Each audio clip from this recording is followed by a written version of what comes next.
Amici Bellini, è vigilia, quindi auguri, come fanno gli auguri anche a Garcia. È perché al mattino presto ci sono questi rumori, quindi conferenza, cominciamo. Rumori. Io ricordo pure te, ma questi sono i Thug Life. Thug. Benvenuto Fabio De Blasio Iottone, Tone degli Ulivi, un nome nobile. Benvenuti a tutti nuovi sul canale, quelli che sono capitati qui per caso. Io sono Valerio Fluido, iscrivetevi se vi pare, fatevi un giro sugli altri video se vi piace la qualità dei contenuti, vi iscrivete. Io so che ci sono 79.000 nello specifico utenti unici che guardano i video, non si iscrivono, non fa niente. Quelli che guardano i video lasciano i like e già è un piacere. Signori, andiamo a vedere, io lo uso così giusto per coprire un pochino la nottata, ecco. Andiamo a capire di cosa ha parlato Garcia, perché abbiamo tattico, ci spostiamo, mettiamo Garcia qua, ma giusto per... buongiorno,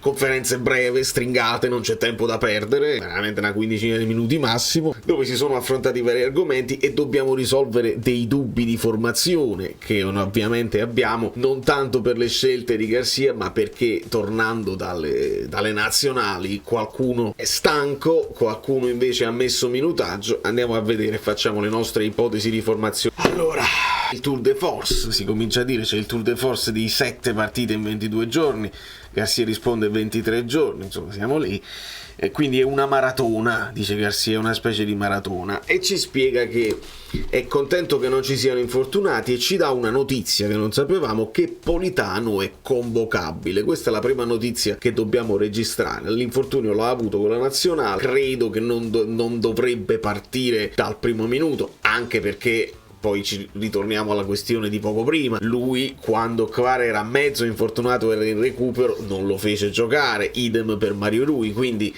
con questo mezzo infortunio sulle spalle te lo porti, è convocabile, ma non dovrebbe partire per me da titolare, a meno che non è assolutamente innamorato di Politano e lo è meno di Mario Rui e Kvara. Ci troviamo, ci guardiamo nell'anima, no? Quindi spazio a chi spazio ad altri, perché ci sarà il tutto e fuori, spazio a chi lo merita, spazio a chi è pronto, ma la formazione non sarà la stessa della Lazio e dobbiamo fare le nostre ipotesi. Dice Raspadori come l'ha visto in nazionale, ha giocato da numero 9. Risposta di Garcia che non mi è piaciuta, dobbiamo dire, a me quando mi è piaciuto Garcia in conferenza mi piace, quando non mi piace non mi piace, e dice io non è che ho il tempo, abbiamo tantissimi nazionali, non è che ho il tempo di vedere tutte le partite. Amico mio, è il tuo lavoro e devi guardartele tutte le partite, o devi avere collaboratori di cui ti fidi che se le guardano, tu te ne guardi un paio, un altro se ne guarda un paio, è il tuo lavoro.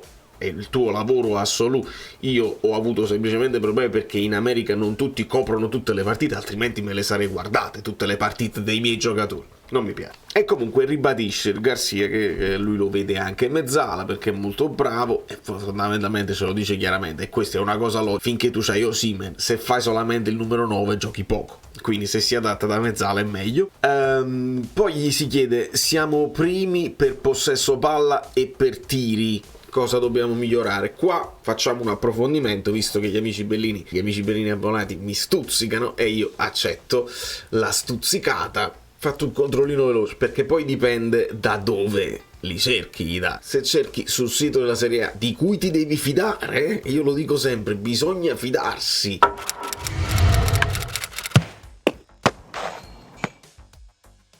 Non so se c'è da fidarsi, perché riportavano ancora Spalletti, allenatore del Napoli. Il Napoli è primo per possesso palla, ma qua non si parla di percentuali, si parla di minuti. Insomma, parliamo proprio di pochissima differenza tra il Napoli e la Fiorentina. Interessante il dato che vede terzo il Bologna, quarto il Monza e quinta la Lazio, poi ci sarà il Milan. Quindi molto interessante questo dato qua. Guardate gli allenatori che fanno fare possesso palla alla propria squadra, e questa è la prima cosa interessante. Poi però ci sono altri siti che portano il Napoli secondo dopo la Fiorentina. Parliamo veramente di piccolezze, però 62% e 67% la Fiorentina, 61 e 67 il Napoli. Interessante il dato del Genoa, guardate fino sotto, qua sono ultimissimi, ultimissimi per possesso palla il Genoa con 33%. Sappiamo che partita vedremo, nonostante il Genoa abbia cominciato con un modulo, poi lo ha cambiato, prima partita hanno perso male, poi hanno vinto con la Lazio, cominciando bene, però poi tirando poco, e l'hanno persa all'ultimo secondo contro il Torino. Attenzione, per ulteriore completezza, guardiamoli tutti i siti che fanno statistiche, perché alcuni hanno dei dati diversi e uno si deve fidare. In questo caso ci porta la Fiorentina al 62.3, il Napoli al 60.3. Sono piccolezze. Il dato importante è il voler fare il possesso palla, una percentuale in più, una in meno, cambia poco, però ci si conferma il Genoa a 33. Poi si parla anche dei tiri, e per quanto riguarda i tiri non c'è dubbio, il Napoli è primo con 66 tiri, poi viene l'Inter a 60, l'Atalanta a 52, il Lecce, attenzione al Lecce, vi siete comprati Almquist e Christoph, il Lecce a 49, la Roma a 49. Quindi come vedete tirare non significa vincere le partite, perché la devi prendere la porta, e lo dice anche Garcia, e poi devi segnare, perché anche prendere la porta non significa segnare. Quindi questo è il dato dei tiri, ci troviamo facendo il dato dei tiri del Genoa è ultima la Genoa, il Genoa è ultimo con 16 tiri. Attenzione, non facciamo scherzi con il Genoa, e questo dato ce lo facciamo confermare anche dall'altro sito di statistiche FREB, che ci porta il Napoli primo con 64, l'Inter 59, quindi alcuni tiri ribattuti non vengono contati, non è importante, ma il dato è che il Genoa a 16 è confermato. Attenzione. Di conseguenza Garcia ci dice una cosa su cui siamo d'accordissimo: bisogna migliorare la percentuale realizzativa, prendere la porta. Poi ci ricorda che alle volte prendi la porta, come Zielinski per esempio anche nel secondo tempo con la Lazio, hai preso la porta, però hai fatto fare una parata spettacolare a Provedello. Dopodiché gli si chiede: ADL ha detto c'è ancora molto da lavorare, e Garcia risponde sì. E direi di chiuderla qui. Nathan sarà più pronto, sarà pronto Nathan per giocare da titolare. Lui risponde sarà più pronto, non ci ha risposto che sarà pronto. Abbiamo fatto un lavoro dedicato a lui, e ci ricorda anche una cosa, e qua è giusto ricordarlo, perché poi ce la pigliamo col ragazzo che non è pronto, ce la pigliamo con l'allenatore che non lo schiera, però ricordiamoci, e ce lo ricorda Garcia, che è arrivato 6-7 giorni prima di Frosinone. Di conseguenza, se quello era il tuo obiettivo di prendere un giovane talentuoso, lo potevi prendere anche a giugno, come alla fine avevi fatto per Kvara all'epoca.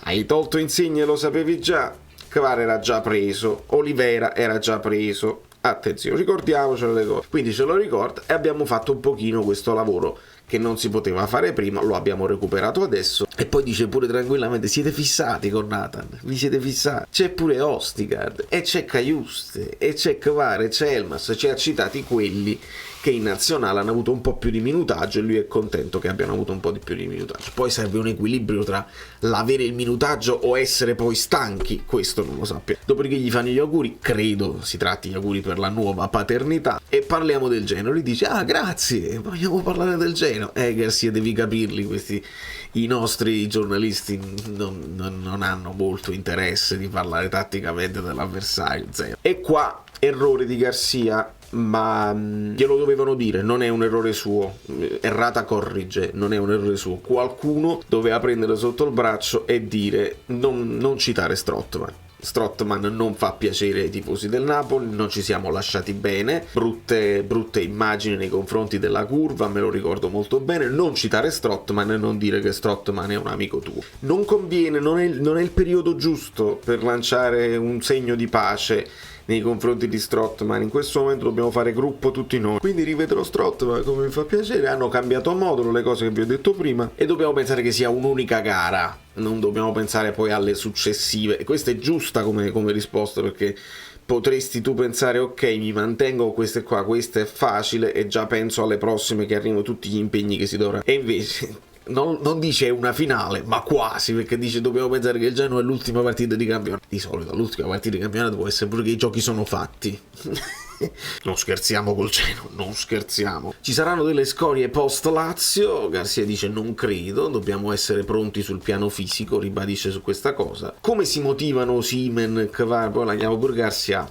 Vabbè, come si motivano Osimhen e Kvara? Che può motivare? In realtà la domanda non è come si motivano Osimhen e Kvara, è che volevi dire che Kvara non segna da un po', eccetera eccetera. È tornato ieri, dice Garcia, dice non ho potuto motivare proprio per niente perché non ho avuto il tempo nemmeno di vederlo, è tornato ieri. Io questa cosa ho un po' paura che poi non lo metti in campo perché ti è tornato troppo tardi. Molti tra ritardi di aerei eccetera eccetera sono tornati tardissimo, ma i gol li farà, gli assist li farà, sono contento che abbia giocato, va bene. La posizione di Lobotka, ci dicono questo falso storico che Lobotka tocca meno pallone, la posizione è un po' diversa, come vogliamo fare, e Garcia ci ripete che è stato il migliore contro la Lazio, e io sono anche d'accordo, perché alla fine questa storia di Botka al centro della chiesa del villaggio di Kostic eccetera eccetera, della chiesa di Milik, secondo me è un falso problema, e dice bene Garcia, ed è quello che vi avevo detto in post partita contro la Lazio e anche in live: se ce lo marcano tu devi avere poi, cioè, anche le altre squadre sanno che lo vodka è importante per noi, se ce lo marcano devi adattarti ed avere il piano B, più gare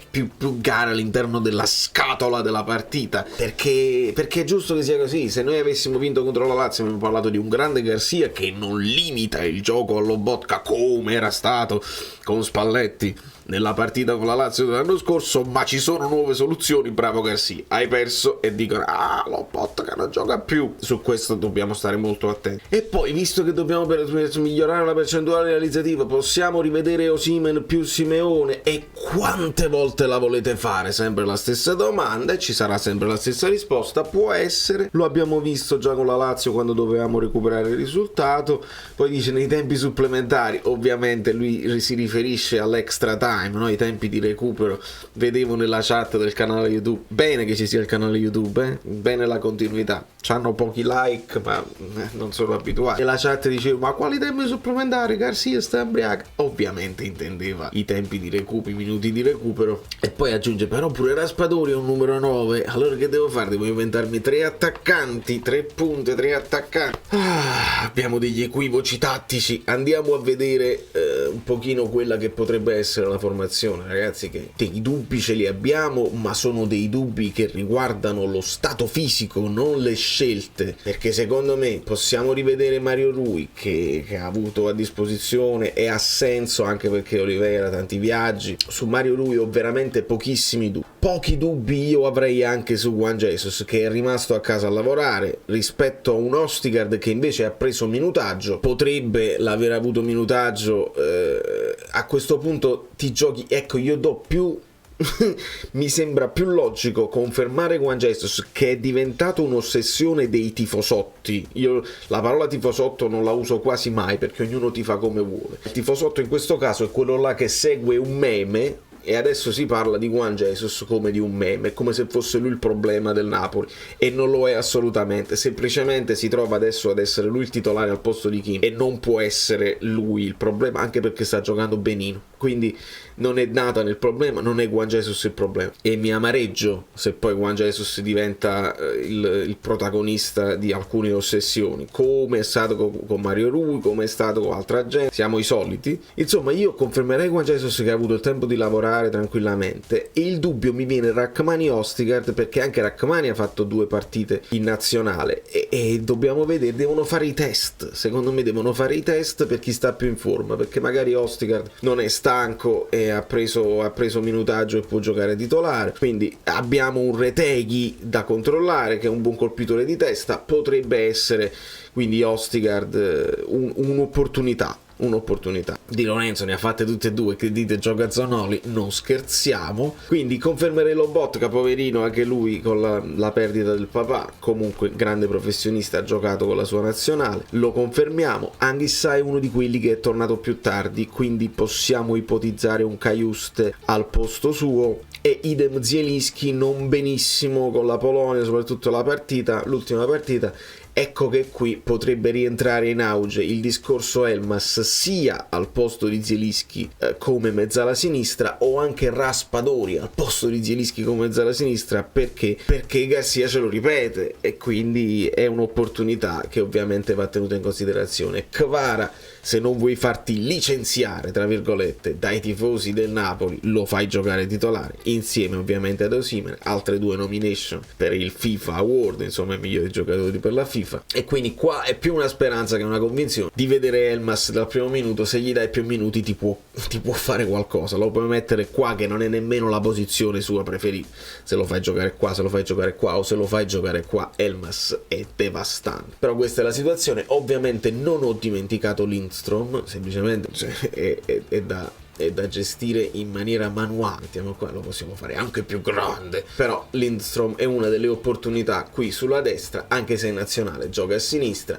e alla fine svaria su tutto il fronte d'attacco. È sicuramente una delle soluzioni che possiamo vedere nel finale di gara. Non posso portarvi il contenuto di eFootball, che a qualcuno piaceva molto, a qualcuno non piaceva, ma semplicemente eFootball non ha ancora aggiunto tutte le squadre, quindi ho fatto un tentativo. Si può fare l'allenamento contro il Genoa, ma non ci sono tifosi, non c'è pathos, e quindi è difficile fare. Aspettiamo che eFootball aggiorni tutto e quindi recupereremo anche quel tipo di contenuto. Tra l'altro hanno fatto un errore per me grave, hanno dato il numero 30 a Lindstrom, e se voi questo fate di mestiere, io è su questo che non è sulle professionalità. Se io faccio un errore, il mio mestiere è musicista, se faccio un errore sulla musica, con la musica, mi si può tirare le orecchie e dice però dai, YouTube, se parlo di calcio io lo posso fare perché non è la mia principale attività. Però voi che fate questo di mestiere, no? La Konami e eFootball, questo fate, dovete essere precisi nelle cose del calcio, e se sbagliate questo